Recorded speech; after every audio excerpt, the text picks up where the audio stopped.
నమస్తే news 9 PM కి స్వాగతం. నేను శివకుమార్ రొక్కం.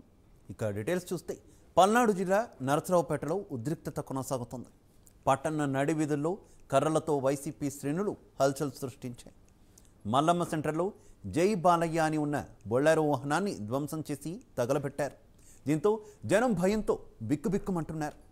అల్లరి మోకలు కర్రలో పట్టుకొని వీధుల్లో తిరుగుతూ దాడులు చేస్తూ భయభ్రాంతులకు గురి చేస్తుండడంతో ఎప్పుడేం జరుగుతుందో అని ప్రజలు ఆందోళన వ్యక్తం చేస్తున్నారు.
పల్నాడు జిల్లా నరసరావుపేటలో ఉద్రిక్తత కొనసాగుతోంది.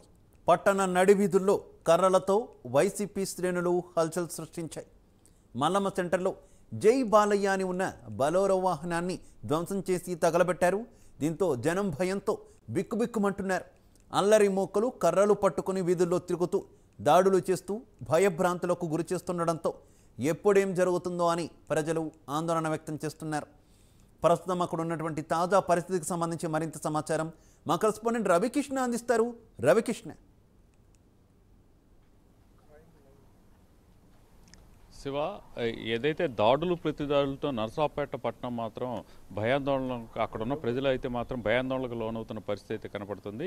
ఈరోజు జరిగిన ఇన్సిడెంట్ ఏదైతే ఉందో, పోలింగ్కి సంబంధించిన ఇన్సిడెంట్ ఏదైతే ఉందో, ఆ పోలింగ్ జరిగిన సందర్భంలో అక్కడ టీడీపీకి సంబంధించినటువంటి అభ్యర్థి అయినటువంటి ఎరపదేని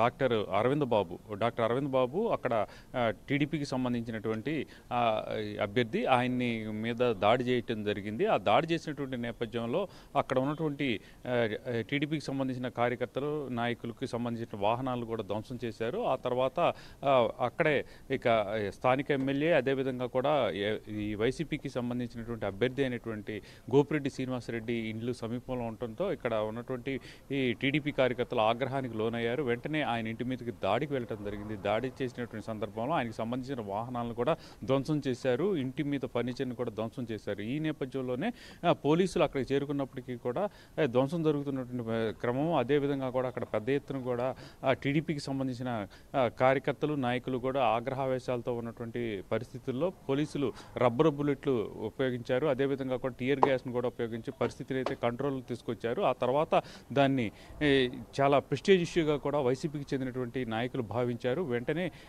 వివిధ ప్రాంతాల నుంచి కూడా వైసీపీకి సంబంధించిన నాయకులు ఎవరైతే ఉన్నారో వాళ్ళందరూ కూడా ఇక్కడ పట్టణంలోనికి రావడం జరిగింది. పట్టణంలోనికి వచ్చేసి అక్కడ ఉన్నటువంటి ఈ ఏదైతే బొలీరో వాహనం, అది జై బాలయ్య అని తిరుగుతున్నటువంటి నేపథ్యంలో ఆ వాహనాన్ని ధ్వంసం చేశారు. ఆ తర్వాత పెట్రోల్ పోసి తగలబెట్టారు. అదే కాకుండా కూడా దరిదాపు పట్టణంలో పలు ప్రాంతాల్లో కూడా రాడ్డులు, కర్రలు పట్టుకొని అక్కడ వాళ్ళైతే మాత్రం పూర్తిగా స్వైర విహారం చేస్తున్న పరిస్థితి కనపడింది. దీంతో పట్టణంలో ఉన్నటువంటి ప్రజలందరూ కూడా భయభ్రాంతులకు లోనవుతున్నారు. ప్రజెంట్ అక్కడ సిచ్యువేషన్ సిచ్యువేషన్ అయితే ఉద్రిక్తంగా ఉన్నది.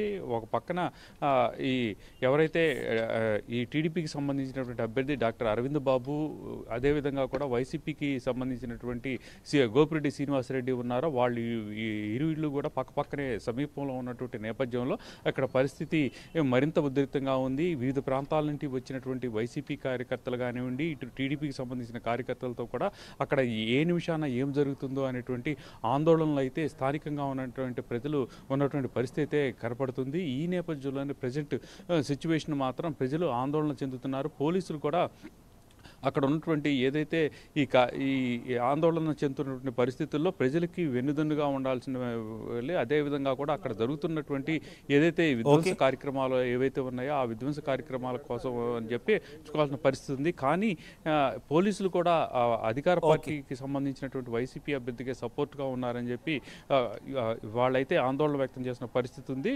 మరి చూడాలి పోలీసులు ఏ విధంగా ఈ రోజు జరగకుండా ఆపుతారు అనే దాని మీద మాత్రం కొంత క్లారిటీ రావాల్సిన విషయం అయితే ఉంది.